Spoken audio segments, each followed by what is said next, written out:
जय श्री राम। जय गुरुदेव। भक्तों, शांति साधकों और ध्यान लगाने वालों के लिए एक आदर्श पड़ाव कुमाऊं की पहाड़ियों पर स्थित कैची धाम का आश्रम है। स्थानीय संत श्री नीम करोली बाबा जी को समर्पित इस आश्रम में हर साल सैकड़ों लोगों द्वारा दर्शन किए जाते हैं।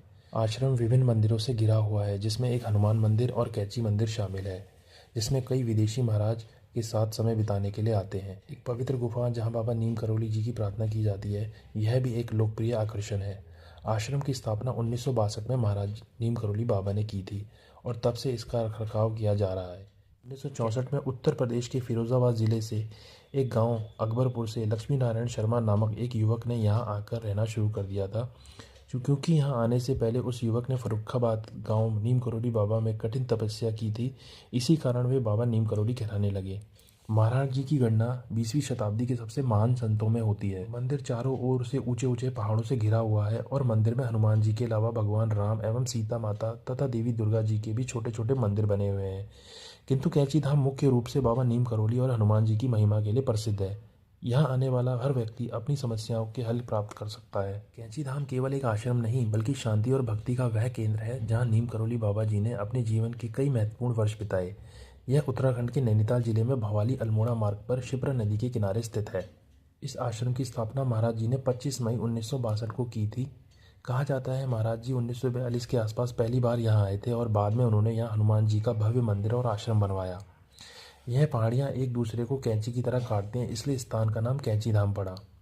हर साल 15 जून को आश्रम का स्थापना दिवस मनाया जाता है। इस दिन यहाँ विशाल भंडारा होता है। कैची धाम दुनिया भर में तब और प्रसिद्ध हुआ जब एप्पल के संस्थापक स्टीव जॉब्स और फेसबुक के मार्क जुकरबर्ग अपनी प्रेरणा की तलाश में यहाँ पहुंचे। हाल के वर्षों में भारतीय क्रिकेटर विराट कोहली और अनुष्का शर्मा के यहाँ आने के बाद भक्त और पर्यटकों की संख्या में भारी वृद्धि हुई है।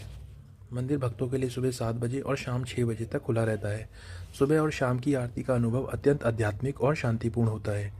यहाँ भक्तों को काला चना और हलवा प्रसाद के रूप में दिया जाता है, जिससे बेहद पवित्र माना जाता है। आश्रम के अंदर मोबाइल फ़ोन का उपयोग और शोर शराबा वर्जित है, ताकि यहाँ की शांति बनी रहे। यदि आप आश्रम के अंदर रुकना चाहते हैं तो आपको कम से कम 2-4 सप्ताह पहले आश्रम के प्रबंधक को लिखित पत्र या ईमेल के माध्यम से आवेदन करना होगा। अनुमति मिलने पर ही आप वहाँ अधिकतम 3 दिन रुक सकते हैं। आश्रम के ठीक बाहर और पास के भवाली या नैनीताल में कई होम स्टे हैं, धर्मशालाएं, होटल उपलब्ध हैं। मार्च से जून और सितंबर से नवंबर तक समय सबसे सुखद होता है। सर्दियों में यहाँ काफ़ी ठंड होती है और कभी कभी आश्रम के द्वार कुछ समय के लिए बंद हो सकते हैं।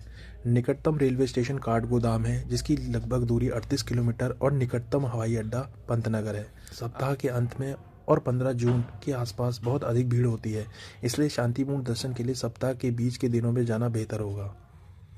भक्तों का मानना है कि जो कोई भी सच्ची मन से यहाँ आता है वह कभी खाली हाथ नहीं लौटता। महाराज जी का अदृश्य उपस्थिति आज भी यहाँ आने वाले हर व्यक्ति को शांति प्रदान करती है।